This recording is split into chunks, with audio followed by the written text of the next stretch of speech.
Demonstrating concrete event-based astrology is really one of the most important things for me in my life. And I think that the only way we actually get to prove to the world that astrology is real and that astrology actually has the ability to be a powerful subject worthy of learning is if we as astrologers demonstrate real concrete event-based astrology. In this episode of Mychal's Astrology Hotline, you'll see how I use the skills that we teach and practice at the Oraculos School of Astrology to read the chart of this caller who I've never met before in a concrete and event-based way. If you would like to experience the magic of concrete event-based astrology for yourself, then you can book a reading with me by checking out the link in the description box below. And if you want to be on Mychal's Astrology Hotline, then you can do so by following that link as well.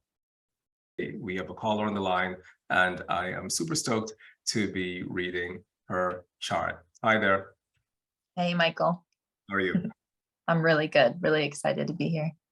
Good stuff. Before we go into your reading, I just want to find out from you how you wanted to build the session. So there are two ways. One is that I can just read your chart and you can just have the magic of the astrology kind of wash over you basically. But the other way is that we could build it as more of a dialogue if that's something that you would like to experience as well. So which one of those two things feels most appropriate for you right now?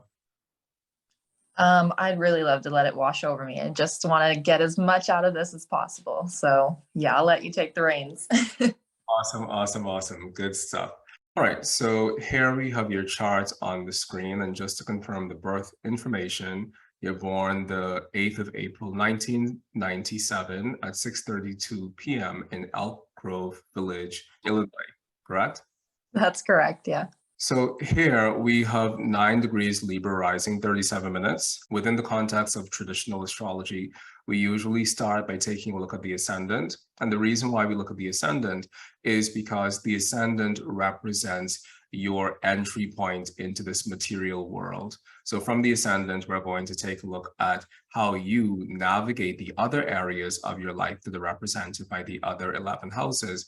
But the ascendant is really our main starting place because we want to know who has this chart. So at 9 degrees Libra, 37 minutes rising, you have a cardinal air sign ruled by Venus rising. And what this means is that air is your chief operating system within this lifetime. And when we talk about chief operating system, we're referring to what is the thing that you're going to want to manifest as you step out into the world stage.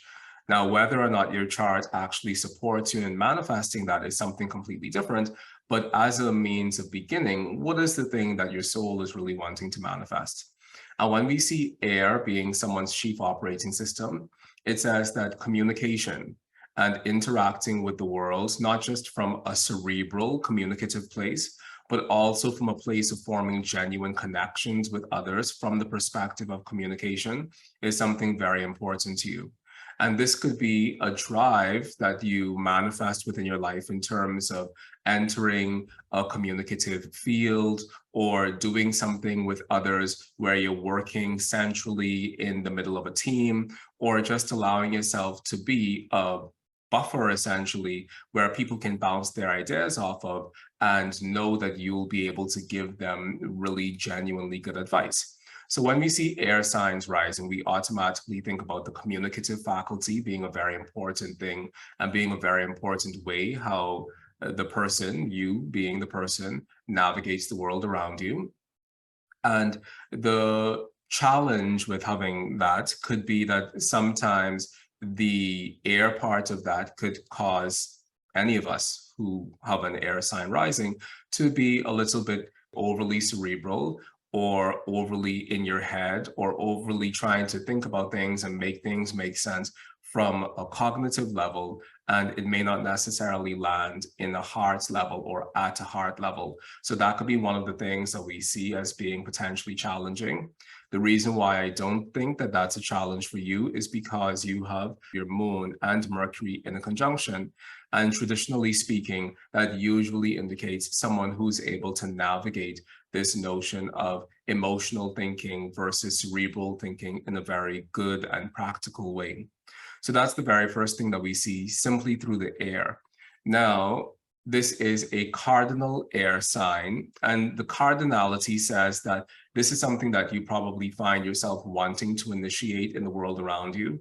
So you can be the person who's initiating relationships, or you can be the person who's initiating the sort of connections that you desire within the world in terms of not just being in relationship with others, but also creating an environment that allows you to also have others as a point of reflection that you can bounce your ideas off of, because that's something that's just genuinely important for all air signs in general. They tend to be social signs.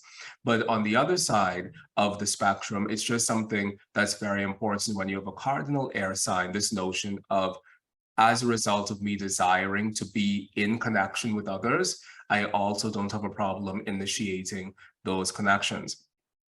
Now, one of the issues that we see with this, because everything has its positive and negative side, is that this might cause you to rely too heavily on those connections, or to be too beholden to those connections. And so we really would like for you to have a greater sense of spaciousness in terms of who you are, as well as in terms of the relationships that you find yourself entering, as well as in terms of the interpersonal connections, even with friends, that you find yourself having and facilitating within this lifetime.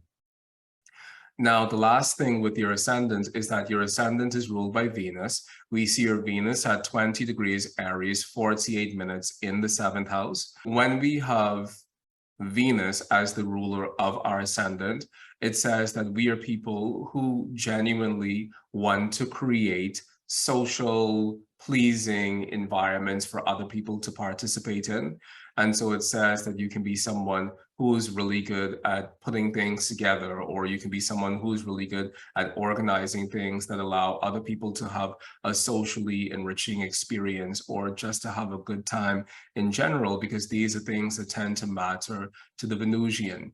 There can also be leaning onto art as a way of how you navigate the world around you. So you can find yourself being an artistic person, being someone who's very driven in terms of aesthetics, not just in terms of the aesthetics of your own physical appearance, but also the aesthetics of your physical surroundings as well. These are things that we find with the Venusian, because the Venusian wants to not only be in a world of comfort, but the Venusian also wants to create a world of comfort.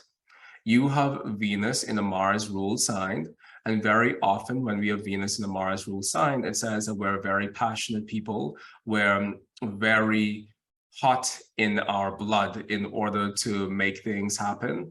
And that can be having a great passion within you to create things on an artistic level, because Venus, Mars, as a combination of stellar influences, has to do with the passion to create, the passion to procreate, the passion to bring life into the world, whether that is something that you're doing as an artist, or whether that's something that you're doing through your physical body. There is this notion of being a creator and wanting to see a beautiful world around you, and wanting to navigate the world around you from the perspective of beauty and potentially also artistry. So these are things that we find with just the Venus in a Mars ruled sign in general. Now, your Venus is also located in the 7th house, and we have Venus ruling your ascendant located in the 7th house. And this is a peculiar thing, particularly from the perspective of relationships, and particularly from the perspective of being in long-term relationships. Because when we have our ruler of the ascendant in any of the 12 houses of our charts, it represents that that house is a major area within our lives where we constellate a lot of our effort, and where we constellate a lot of our primary motivation in life. Or maybe it's an area where you find a lot of your primary motivation being channeled, even if it's not someplace that you're actively trying to focus on. So the 7th house, traditionally speaking, is the house of marriage. And within a less traditional context, it's the house of romantic relationships. So when we see the ruler of our ascendant in the 7th house, It says that one, romantic relationships can be a very important area within your life, but it also says that romantic relationships can manifest as one of your key areas of karmic challenge within your life, as it were. And we'll talk more about what that is and why that should be the case. But the Venus in the seventh, the ruler of the ascendant in the seventh, can often indicate that we kind of put our own selves out of our way to either facilitate or foster a romantic relationship that probably requires too much of us, and it probably requires too much of our personal effort and too much of our personal time to maintain. And we can often find ourselves being the glue that either keeps the relationship together, or we can find ourselves being the one upon whose shoulders the greater burdens of that relationship tends to fall. Because having the rule of the ascendant in the seventh house says that I have willingly left my own home to enter the home of my partner, or to enter the home, metaphorically speaking, of my lover, because that part of my life is such a big deal for me that I put myself out of my way to accommodate this person, regardless of what that person's circumstances are. So that's what we see with the Venus in the seventh ruling your ascendant. Now, this Venus is picking up a few aspects. The very first aspect we see is you have the Venus in the quincunx relationship to Mars. And the quincunx aspect is when two planets are 150 degrees apart. And it tends to be a very malefic and challenging aspect from a traditional astrology perspective, because the quincunx is similar to two people going as far out of their way as possible to not be in a relationship with each other. And the fact that they have gone to such great lengths to not be in a relationship with each other, it creates another type of relationship that's called a non-relationship. So it's peculiar in that sense. But when you have the Venus, quincunx, Mars, one of the things that it's saying is that one of the lessons for you from a psychological perspective is measuring and taming and of equilibrating, if that's even the word, your passion and the intensity of your passion, and your desire and the intensity of your desire. Because when we have Venus, quincunx, Mars, it can say that we often find ourselves rushing head first into relational situations, or we find ourselves rushing head first into hot, steamy love scenarios that don't necessarily have the greatest amount of longevity attached to them.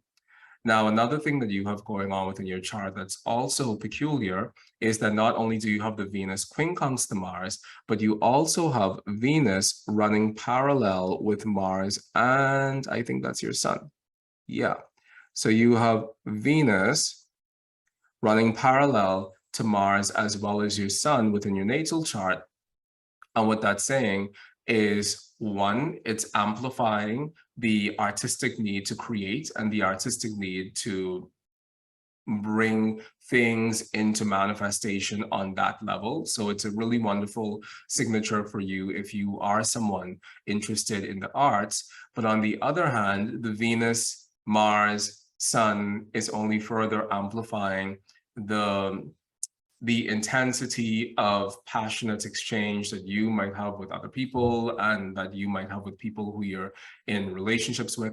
And it's once again saying, you know, this is a really hot and steamy, you know, not suitable for work combination. And at the same time, can you meter that, and can you measure that, and do you have the ability to also slow yourself down within those intimate connections? Because very often when we have this, it represents a level of intensity that isn't necessarily measuring its steps, or it isn't necessarily thinking before it rushes into a particular scenario as far as love is concerned.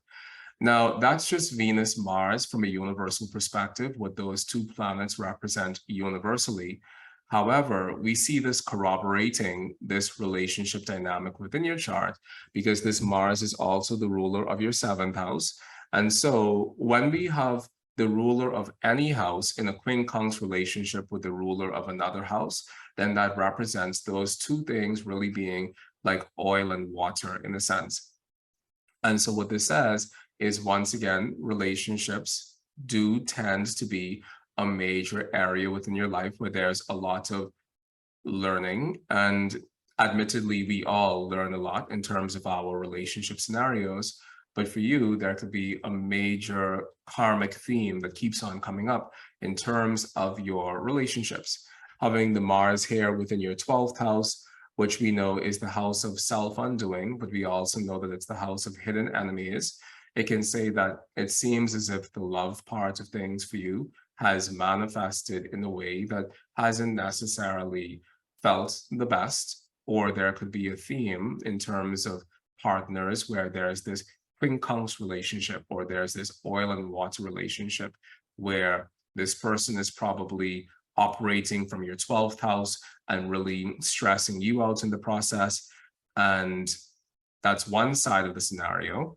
But on the other hand, your 12th house is going to be this person's 6th house. And when we have somebody in their own 6th house, it represents that that person is either sick and incapacitated as a result of being sick. So that could be attracting a lover or having a lover who comes into your life with that much more needs because of some physical ailment or something that physically isn't working out the best. And that is a major source of stress for that person. But it also is a hidden source of sorrow for you, because you might find yourself in the role where you have to ultimately take care of that person in a sense. Or it could just be that this person operating from your 12th house is someone who just isn't able to be like a chill human being, or to be someone who is harmoniously compatible with all the other areas of your life, even if you're the one who went out of your way to really facilitate and assist that relationship. It still represents that this person is operating as a 12th house figure.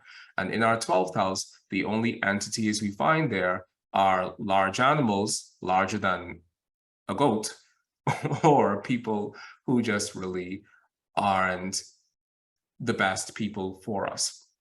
Now, I think one of the joys of astrology is that you have lived your life to some great measure at this moment already, and you are going to go through your Saturn return. It's not long now. After we've gone through our Saturn return at least once, then all parts of our natal promise have essentially been Saturned, or all parts of our natal promise have been manifested and materialized, because that's what Saturn does. Saturn moves through our chart and he manifests all the things that are still dormant within our chart, waiting to be born. And so I'm saying that to say that this could be something that you have already gone through within your life in general up until this point, because that's just how our charts tend to work. It shows us the initial pattern of our lives, and it oftentimes shows us things that we experience within our lives within our first Saturnian cycle. So if this is something that you've already experienced, then you need not experience it again. And I think that that's actually a really great, comforting thing to know, because even if our charts show a very difficult relationship dynamic, and we know that we've already had that very difficult relationship dynamic, then it isn't necessarily something that we have to keep on repeating, because we've already gone through it once, which means that if you choose to keep on repeating that because you need to continuously learn that lesson, then that's one thing. But as far as the universe is concerned, one time is sufficient. So if you've already had this as an experience within your life, then consider it all joy, learn the lessons that had to bring you, and just know that it isn't something that you ever really have to go through again. Now, another thing that you have in terms of aspects to your Venus is you have the Venus in an opposition to Chiron. And Chiron often operates like a baby Saturn within our lives. And I was saying that for quite some time, even before I realized that Chiron was actually Saturn's baby. From a mythological perspective, Saturn is the father of Chiron. And so Chiron tends to operate kind of like a Saturn effect within our lives. So if we see Venus in opposition to Chiron, we can oftentimes think that that is going to manifest quite similar to Venus in opposition to Saturn or something to that effect. And so for you, we see you having this. And what this oftentimes can indicate is that, and once again, it's another, okay, so let me just pull back one more time and check in with you. There are, the Venus Chiron is a relationship piece. The Venus Neptune is a relationship piece. The Venus Sun is something different, but there's a few of those things before we talk about money and before we talk about family and before we talk about job. There's a couple more things. Is that something that you're comfortable with me talking about? About the relationship stuff? Yeah. Yeah? Yeah. Okay, cool. I'm happy to hear it all. The good, the bad, whatever. Okay, good stuff, good stuff. Yeah. So the Venus Chiron, once again, can manifest as us having to take care of a partner, or us feeling as if the relationship that we're in, or the relationship love theme, let's call it that we find ourselves attracting to our lives, is one that doesn't necessarily have the ability to deliver all of the goods. So maybe that's because our partner just isn't well on a physical level, which can be one side of things, which makes it feel as if there is this Chironian theme of wounding within the context of our relationship. Or it could just be that within the context of that relationship, it causes you to feel like even though you are fully present within it, there is still this Chironian theme of loneliness or something not quite being right about it or something to that effect, which is just how Chiron tends to operate. So it gives you this wonderful opportunity to really exercise the gift of healing within your life, primarily in terms of how you interact with love, as well as primarily in terms of the sort of love that you find yourself attracting to yourself in general. So Venus Chiron, on the one hand, can be a bit of a pain, but on the other hand, it also offers this gift of us really doing a great deal of healing within how we navigate ourselves through the world, especially as far as love is concerned. Now, the other thing that you have a part of this, if we're going to take the Venus Chiron, then we can also take the Venus Neptune. And there are some things that this says regarding you as well, just from a physical perspective, because the Venus within your birth chart is also the specific significator of you and your physical body as well. So the Venus Neptune, from the perspective of you on a physical level, can have to do with you having a bit more of a sensitive physique in general, or you being someone who deals with allergies, or you being someone who just tends to be more susceptible when things are going around in the air to those things impacting you specifically. Because when we have the ruler of our ascendant being squared by Neptune, it can create a sense of us having a more porous etheric field to get, kind of psychedelic. We can have a bit more of a porous etheric field, which can have various implications on us in terms of just our body's baseline ability to navigate the environment. And for a lot of people, having the rule of the ascendant in a square relationship to Neptune can manifest just as having allergies or something to that effect, where the environment seems to be a more trickier place to navigate. So that's one side of the Venus Neptune. Another lovely side of the Venus Neptune is that I've often found people who have Venus Neptune by hard aspect being people who work in a visually beautiful industry. And so this can have to do with people who work in photography or people who work in film. When we see Venus, Neptune together as a combination, it has to do with capturing beauty. And so this could be a thing that you're using to your advantage, your ability to capture beauty. And that can be something that you're doing either through painting or through filmmaking or through photography.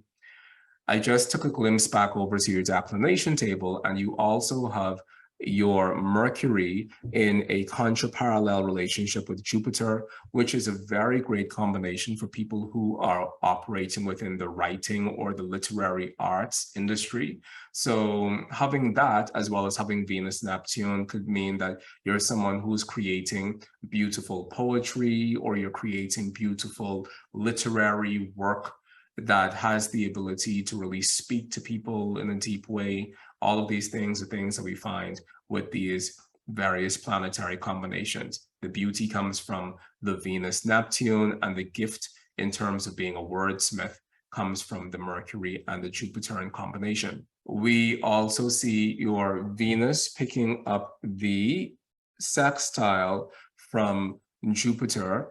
And Venus Jupiter is someone who, once again, knows how to make people have a good time. You know how to make other people around you feel comfortable. You can be a very great host, because those are things that Venus Jupiter just does in general. Jupiter is ruling your third house, which is once again saying that you could be someone who's doing pretty good as far as the literary world is concerned, or as far as you being someone who's pretty sharp from an intellectual level, and you're also knowing how to use that in the work that you're doing in the world, whether that's in a writing occupation or whether that's in some other occupation where you're having to create something that's beautiful. Once again, writing, art, photography, all of those things could be a part of that dynamic for you. Now, the Jupiter is also ruling your sixth house, which is nice from the perspective that the sixth house is a house of pets. So it can say that you could be a person who loves pets, or you could be a person who has pets, and that could be a very big deal for you. And that can also be a very big part of how you navigate the world around you in terms of what brings you joy and in terms of what brings you a sense of pleasure, having the Venus in a sextile relationship with Jupiter from your fifth house, because by the 5-degree rule, this Jupiter is actually in your fifth house, even though it looks like it's in your fourth house. So that's another thing that we see with the Venus Jupiter. Very lovely. And on the other side of that, Venus Jupiter, with Jupiter being your sixth house ruler, can also indicate that you're someone who are willingly carrying the brunt of the work that has to be done regardless, because the sixth house is a house of stress. So it can say that you're someone who's just willingly carrying the bucket, or you're someone who's just willingly being in a role of service, or being in the role of assisting people around you or assisting the world around you. And that could be something that you also bring within the context of the work that you're doing. And then the last aspect we see to your Venus is that you have the Venus-Sun combination, with the Sun ruling your 11th house. And the 11th house simply is saying that you are someone who you probably have a great social circle, and that's probably something that you thrive in. You thrive in the company of your friends, and that's something that really is a very meaningful part of your life in general. Now, one of the things within your chart that's challenging and that can tend to negate all of the very socially impressive things I just said is that you have Saturn conjunct your descendant. And I was giving a reading to someone once last year, it was September, and she had what looked on the surface to be a very social chart, but she also had the Saturn in a similar condition as yours, conjunct her 7th house cusp. And one of her things was, yeah, you know, I would love to have all of that society and all of that social exchange and all of that social interaction, but I've just never had that before in my life. So as I read your chart, I'm saying all of these things because that's how these things should technically be interpreted. And at the same time, I see that you have Saturn conjunct your 7th house cusp. which is also ringing in the back of my mind and reminding me of that anecdote. So I just wanted to include that in there as well. And I think also Saturn conjunct the 7th does have to do with this whole notion of the greatest karmic lessons we're learning in our lives is how to actually be in intimate relationships with people, because they do seem to pan out as being not necessarily the greatest environment for us in general when we have the Saturn conjunct the 7th. Now, we're moving on from that, and we're going to take a look at your second house of monies. And we see in your second house, you have the part of fortune there. And having the part of fortune in the second house can sometimes be a sign of entrepreneurship. A greater sign of entrepreneurship is when we have the ruler of the ascendant in our second house, or when we have the ruler of the second in our ascendant. But the part of fortune can often operate in a similar way. The other thing that we would do, since that's really the only factor within your second house, is we would go and look for the ruler of your second house. And we see the rule of your second house here is this Mars at 19 degrees Virgo, 1 minute retrograde in your 12th house. Now that Mars not only is ruling your 7th house, and we spoke about that Mars considerably in terms of the Mars and how it's affecting your relationship and how you and that person are connecting as two people in a relationship. But this Mars is also representing your relationship to money and finances in general. And we spoke already about the quincunx. And the quincunx aspect between the Venus and the Mars is saying that not only is your relationship life going to be a major area of negotiation and the major learning curve for you, but also your relationship to money in general, and possibly how money and your romantic relationships intersect, because we have the ruler of the second house also being the ruler of your 7th house. And so the question there is, what impact is your romantic relationships having on your personal finances? Is that actually an impact that you enjoy? And at the end of the day, how are you being forced within this lifetime to grow and to mature and to become wise insofar as not just your relationship to love and romance is concerned, but also your relationship to money is concerned? Because very often when we find the ruler of the second house within our 12th house, it indicates that money is a part of our lives that we haven't really quite figured out yet in the best of ways. And it's something where we always feel as if we've figured out a solution and then something happens and it becomes once again either unavailable or inaccessible to us. And so it's this tug of war-like relationship that you might have in terms of your relationship to money based on the quincunx relationship between the Venus and the Mars. From your money house, we'll go to your 4th house and take a look at that, because the 4th house is representing your paternal home and your father, your family, and all of those things.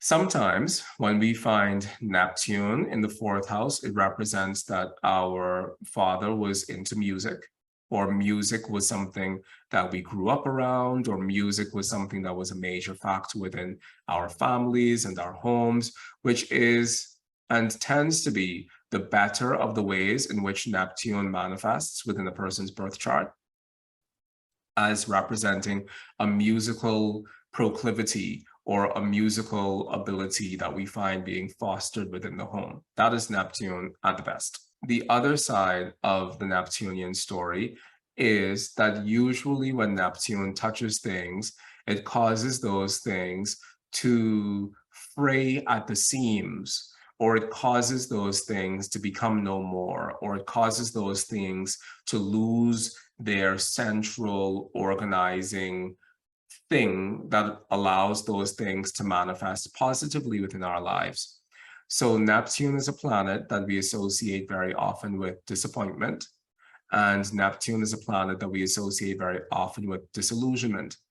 And so within the realm of your familial house and home, we see that there could be a Neptunian disappointment or disillusionment that may ultimately lead to a Uranian breaking apart of how the family unit actually functioned for you. And that can be we find out something about dad and it causes dad and mom to divorce, or we find out something about someone and it causes the family to break apart, or something to that effect. Any of those things could manifest as the Neptune-Uranus combination within your 4th house. Now, within this, you have Saturn ruling your 4th house angular. One of the things that this can indicate is that your father looks a lot like his father. So as far as genealogy from an astrological perspective is concerned, your dad may have looked a lot like his dad, because we find the ruler of the 4th house in his own 4th house, which is the house of the father. Now, another thing that this indicates is that your dad may have been a very visible figure within your life. And the only reason why I say that dad may have been very visible is because you have an angular father, insofar as you have Saturn conjunct your 7th house cusp. There are things occurring to that Saturn that makes us feel as if that angularity of dad may not have been the best thing in the world, but at the very minimum, we see that we at least have dad showing up very strongly, angularly, visibly within our lives and within our stories. Now we have dad in the sign of his fall at 11 degrees of Aries, 22 minutes, which can indicate that dad is someone who struggled a great deal in general, and that dad is someone who, as a result of that struggling, may have, and actually that's really the end of that statement. What all we really see with that is that dad may have struggled a great deal. And it's actually not the end of that statement, because dad may have struggled a great deal, full stop.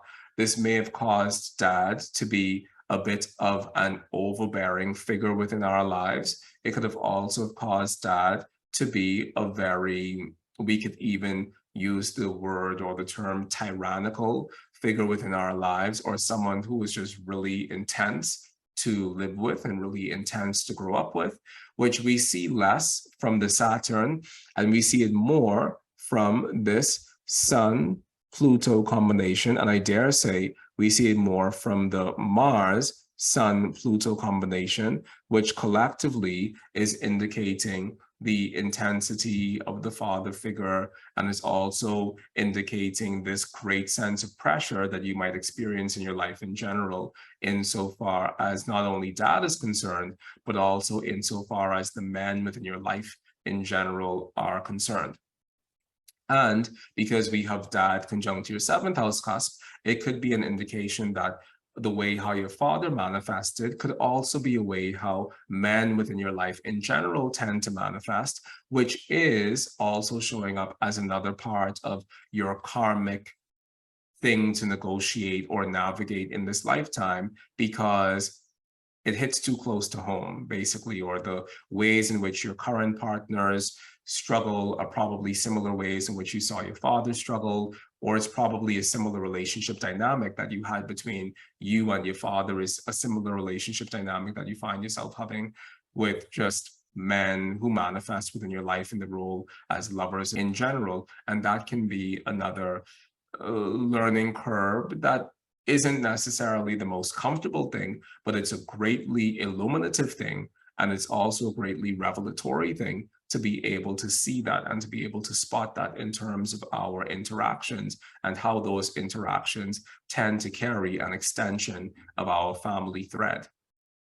So that's what we see in terms of the dynamic with dad. Now, we also see that this Saturn is ruling dad's 2nd house of dad's own personal finances. And when we have Saturn ruling the 2nd house of dad's personal finances, being in the condition that it's in, it makes us feel as if dad didn't have the greatest sense of personal finances. Maybe dad struggled financially. Maybe dad found himself in a situation where he was bankrupt. Maybe dad found himself in a situation where he wasn't actually able to support or take care of the family in the way that he wanted to. We have Jupiter here in your father's 2nd house of money, ruling your father's 12th house. And so that could be saying that your father probably could have also been someone who didn't have the greatest sense of sobriety in terms of money. He could have been someone who probably spent a lot, and that could have been a part of why he may have struggled from a financial perspective. Now we find that Jupiter ruling your dad's third house of siblings also here within your father's second house, which could say that the ways in which your dad may have found himself overspending could have also been tied up with in his relationship to his siblings. So who knows, maybe that could have been them being in a family business and the business tanking and the siblings being involved in the money, but that also causing him to overspend, and it just creates this spiral or this cycle of money is not necessarily looking the strongest as far as your father's contribution is concerned. So really visible figure within your life, but not necessarily a figure that has the greatest amount of sobriety in terms of how he's navigating the world, both within himself as a person, as well as from a financial perspective, with that Saturn also ruling his second house of monies. Now, if we've spoken about the father, we have to also speak about the mother, and the mother in traditional astrology comes from the 10th house, and we see your mother looking as right as rain in your 8th house at 9 degrees of Taurus, 41 minutes. Now, I like a moon in Taurus because I think that most people enjoy a moon in Taurus because it tends to bode very well. And you have the moon in Taurus in a contra-parallel relationship to Chiron. In life in general, people don't even pay much attention to these parallels and contra-parallels because people just can't be bothered and they think they're complicated. So, there's that. And in your chart, we don't necessarily see you having an exact moon-Chiron relationship. So within myself, within the next 5 seconds, I have to decide whether or not I think it's even something worth considering, because it isn't something we can just eyeball from your chart. However, I've very often found that these aspects by declination, we see it here again, moon, Chiron, literally standing opposite each other by declination. These aspects in declination oftentimes do things that our traditional chart doesn't show us them doing. And I have very often found people who have the moon Chiron combination in any sort of hard aspect to have a very similar story about their relationship to their mom. And the stories tend to go like this. My mom said she didn't want to have children. My mom hated us. My mom was a psycho. My mom said she was going to commit suicide. My mom actually did commit suicide. My mom locked herself in the bedroom and said she'd never come out. So there are all of these stories that tend to be very harrowing stories in terms of the relationship with the mother, which once again, traditionally speaking, we don't see that manifesting within your chart. But if we look at the declination table, you have this aspect exact. So we'll talk about that a little bit later, and you could share as much of that as you feel comfortable sharing. So that's my thoughts on the moon Chiron as a combination. On the other hand, you have the moon at 9 degrees Taurus, which once again is a really great thing for the moon in general. And she's in a far greater condition than Dad is as Saturn in the sign of his fall. We also see mom's money being represented by the sun at 19 degrees of Aries, and that sun at 19 degrees of Aries is relatively unmolested by any of the other planets within your chart. And so what that means is that probably as a result of Dad's inability to really get it together and keep it together from a financial perspective, mom was the one who had to step in more often than not. And maybe it's because mom just came from a better financial stock, or maybe it's because mom came into the relationship with wealth, or she just was a more clear thinker as far as money is concerned. And so having the ruler of mom's money in the 7th house, as strong as it is saying that you probably found far more support within your own life from the perspective of your mother and the wealth that she had than from necessarily your father and the wealth that he had. Now, the sun is also representing your friends, and we see your friends at 19 degrees of Aries in an exact quincunx relationship to Mars at 19 degrees of Virgo, which, fine, let's not overspend too much money on our friends, because I mean, that's one of the things that it's saying, that our friends and our money don't really mesh well together, and let's not overspend or overindulge our friends. However, when we have our friends in a quincunx relationship to the ruler of our 7th house, it can say that the person who we find ourselves romantically involved in is someone who isn't necessarily having the greatest relationship with our friends, or our friends probably don't feel as if that person is the greatest type of person in the world, or that no matter which group of friends we choose to introduce this person to, this person still seems to be a little bit disconnected from really being able to integrate himself well into our relationships with the friends who really matter to us the most and the friends who we really enjoy the most. So that's one of the things that we see here with the ruler of the 7th house in a quincunx relationship with the ruler of your 11th house. And having the ruler of your 11th house in 19 degrees of Taurus, picking up the sextile relationship from the Jupiter, is a pretty cool thing, because it's saying that you have good friends, and your good friends are people who you find it possible to rely on and depend on, and they are people who probably have your back, except for the money thing. You know, it doesn't really bode well in terms of lending money to friends in that way. Now we're coming around to the end of this. We've spoken ad infinitum about the relationship piece. We've spoken about dad. We've spoken about the potential of dad and dad siblings being in a working relationship and dad having a negative impact on dad's money. And we have spoken about mom as well and where she may stand within this entire situation. Now, interestingly, mom is in her own 11th house, because the 8th house is 11 houses away from the 10th house of the mother.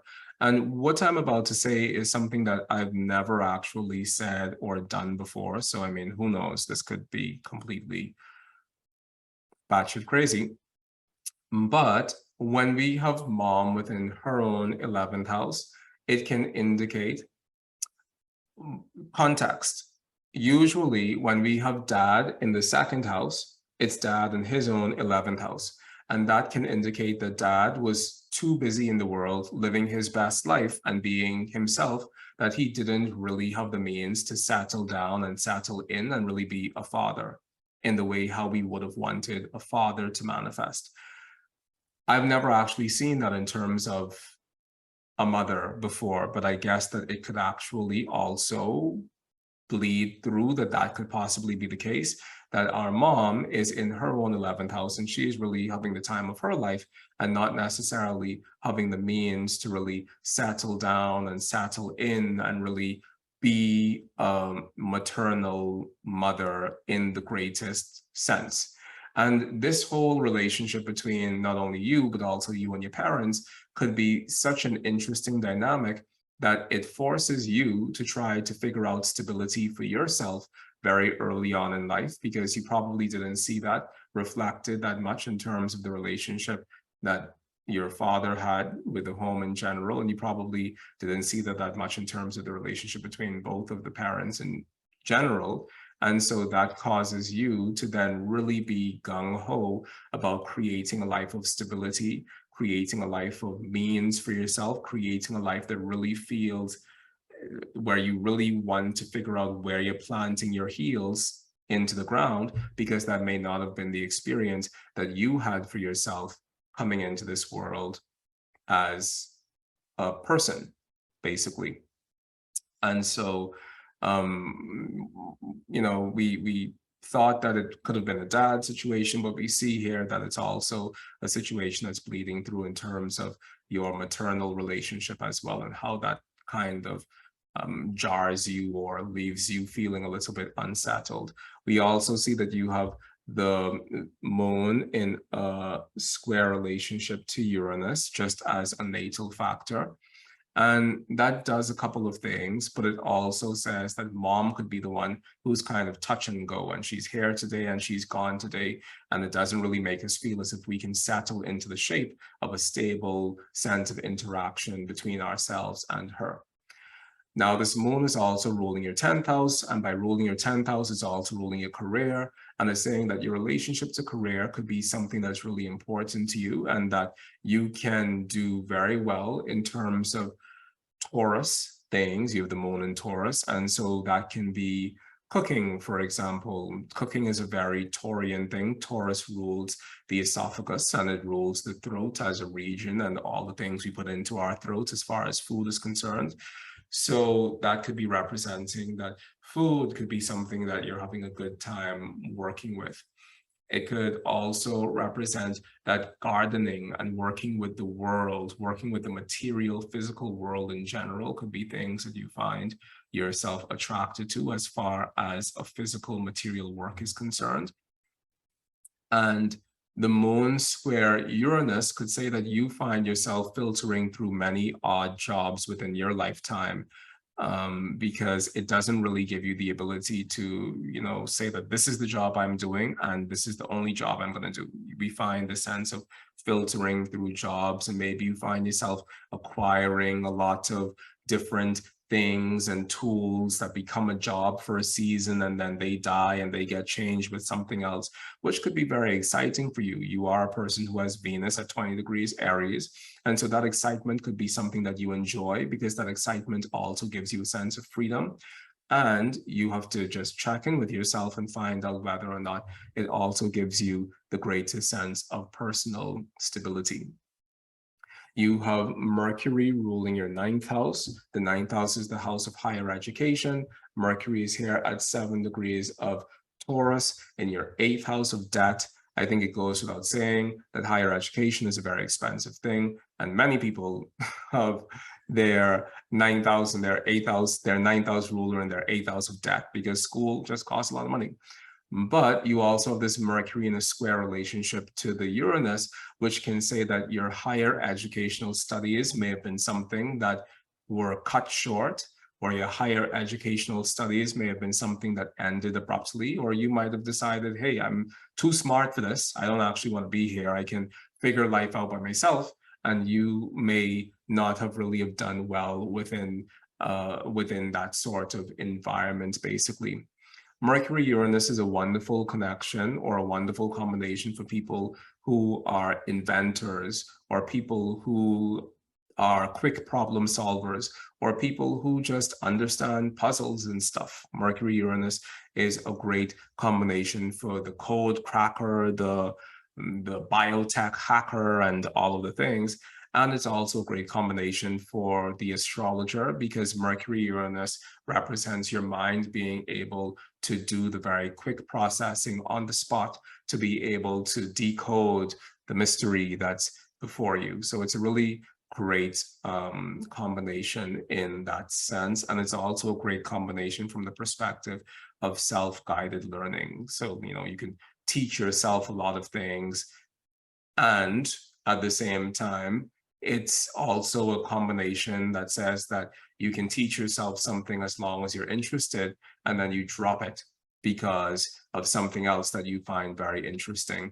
So in the same sort of relationship that you have with the sort of jobs that you do could also be the same sort of relationship that you have with just how you're navigating the world from a mental perspective in general, which it can be, very exciting for a moment, and then it can drop and change to something else. And it's important for us to navigate that tendency within ourselves, just so that you make sure that you're, finding something and actually saying, this is my thing. And that is something that you might also have to learn how to do within this lifetime. So now that we have exhausted your chart from a traditional astrology perspective, actually we haven't, in like the grand scheme of life. We haven't exhausted your chart from a traditional astrology perspective. Let's exhaust it some more. Let us take a look at your Arabic parts as far as your family stuff is concerned. Displayed user-defined points. Let's go to family parts and let's see what they look like. Okay, so curiouser and curiouser, we have the part of the father in the 12th house, and we have the part of the mother in the first house. Now, I had said earlier that Moon Chiron is something that we often find with people who have very tense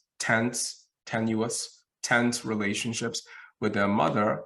And within your actual chart, your part of the mother is literally conjunct your natal Chiron, which is only further corroborating this notion that as far as the parental wound was concerned, that parental wound could have really been established by virtue of the role that your mother played within the household, or the role that she didn't play within the household. That could really represent a major piece of that.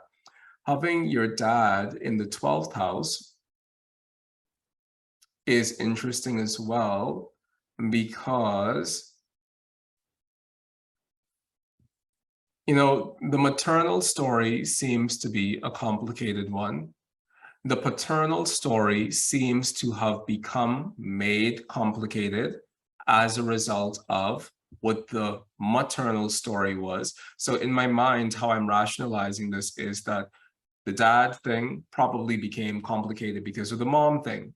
And so we see dad, which, it depends on who you ask. Mom might say that the mom thing became complicated because of the dad thing, and, it's a whole thing. But your dad is in the 12th house, which we already thought he was kind of in the 12th house as a result of him being in the state that he is in. He is Saturn in the sign of his fall. He might as well have been in your 12th house as well. But now we see the part of the father actually in your 12th house, and it's having a sextile relationship to the Pluto, which is only further corroborating the fact that there is this intensity that he represents as a man within your life in general, that you might also find yourself mirroring once again within your interpersonal relationships with other men.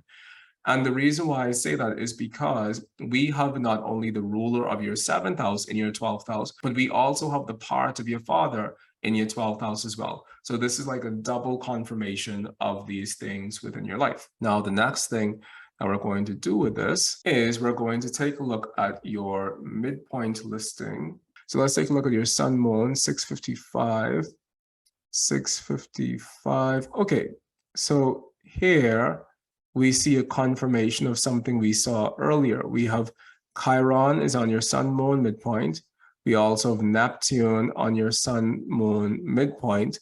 And having both Chiron and the Neptune on your sun, moon, midpoint, it speaks about your relationship to being in a relationship, basically.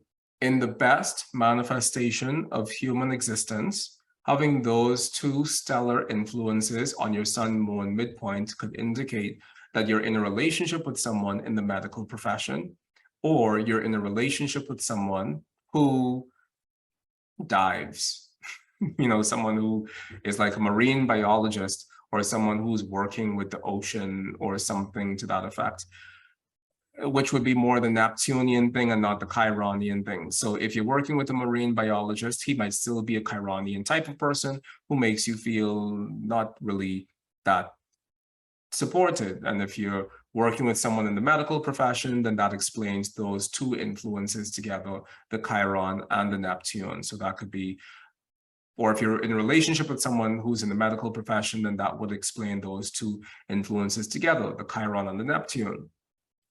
And that could also be being in a relationship with a pharmacist or something to that effect.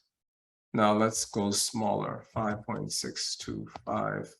Moon 018, Moon 018. You have Moon Mars, and Moon Mars is interesting, particularly because on the one hand, Moon Mars can indicate a violent environment for women to be in. And on the other hand, Moon Mars can indicate very hot-blooded, potentially aggressive women.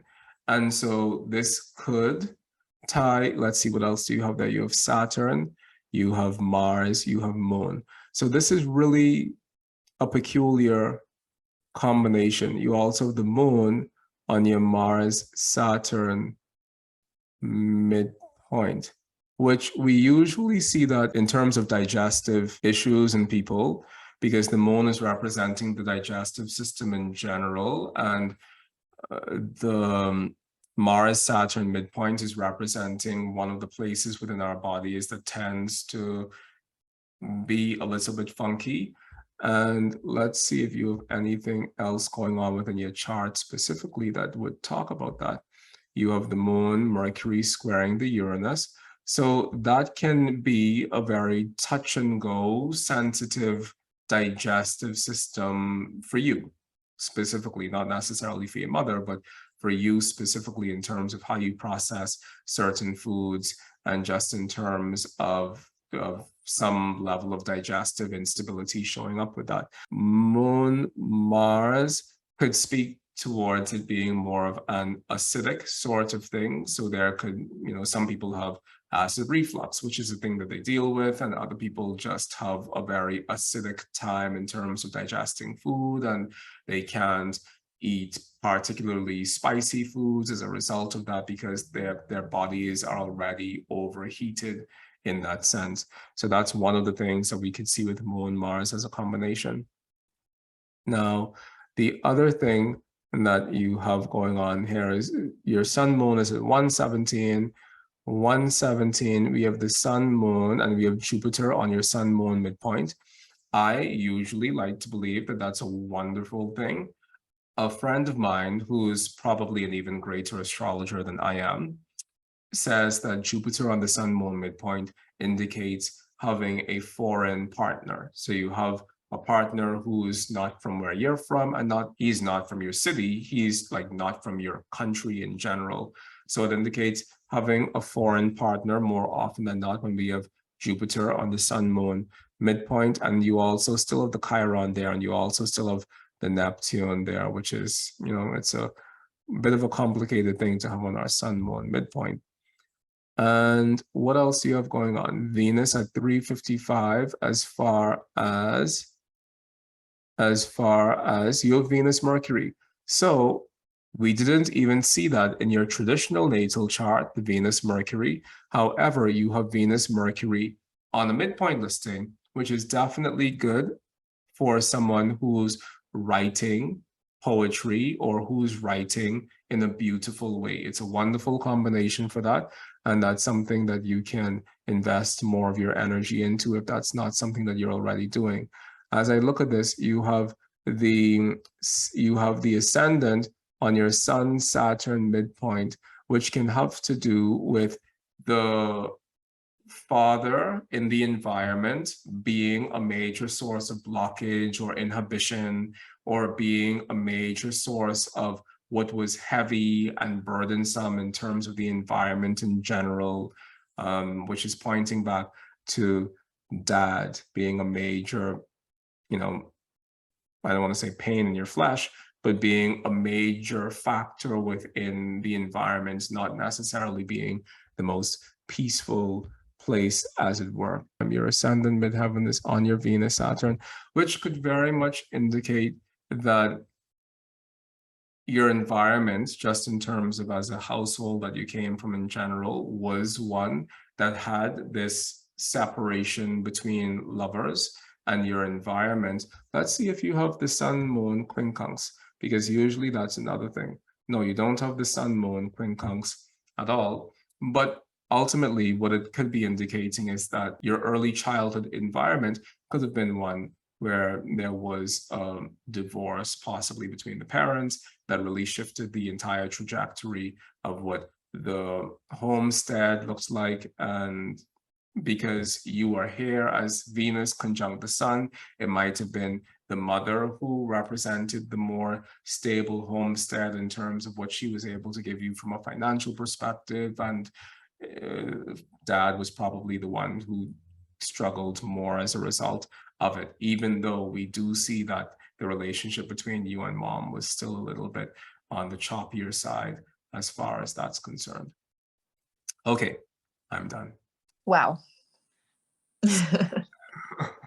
That was amazing. I love that you can see all that in the chart. And there was only one part where it kind of felt like, okay, this isn't exactly it. But then you found it. You found what it was. So when you got to the Arabic parts of mom and dad, the story came together, and that's exactly right with mom and dad and the household. So they got divorced, and I lived with mom, and it was the whole thing. So I just want to confirm some things that you said, because I think it's amazing.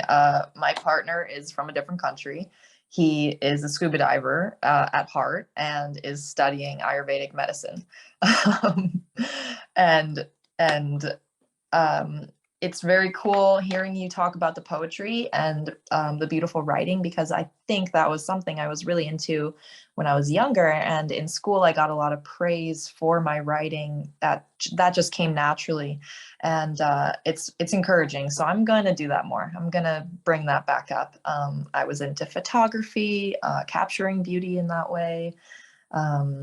Definitely. And in terms of higher education, yeah, I had that thought of going into college. Okay, I'll try this out, but I don't want to go into debt because I can learn from life. That's exactly on point.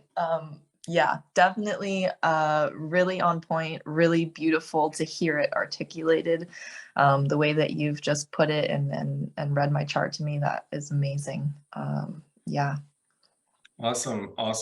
So please do, and thank you so much for sharing your story, because I learn every time I do this as well. So I really appreciate being able to do this with you. But please do also share with me the things that just didn't land for you at all. Okay, let me just look. I had some notes on that. Yeah, so it's interesting because with the father, with the father there, that story in the beginning before we got to the Arabic parts, it seemed a little choppy there. It wasn't fully landing. So yeah, parents were divorced, and in the household, it was very touchy to talk about the father, very taboo in a way. I also have a stepfather, so I don't know where that comes in the chart. And the things with the father financially, that was not resonating fully, but in terms of the siblings, Mm-hmm. I'm not aware of a story like that. Mm-hmm. But in terms of mom being the primary financial stability, and then dad kind of having his struggles. And when you said sobriety, that was kind of a key word. There were some struggles early in his life that kind of, led to some breakage. And even what you said about kind of, mom being the one who that affected the relationship, like that decision, and even the way, maybe mom's story isn't that way, maybe dad's story isn't that way. That was very on point. The only thing that wasn't on point, that didn't resonate, was that money aspect with the father, with the siblings. Okay. Awesome. And astrology is weird.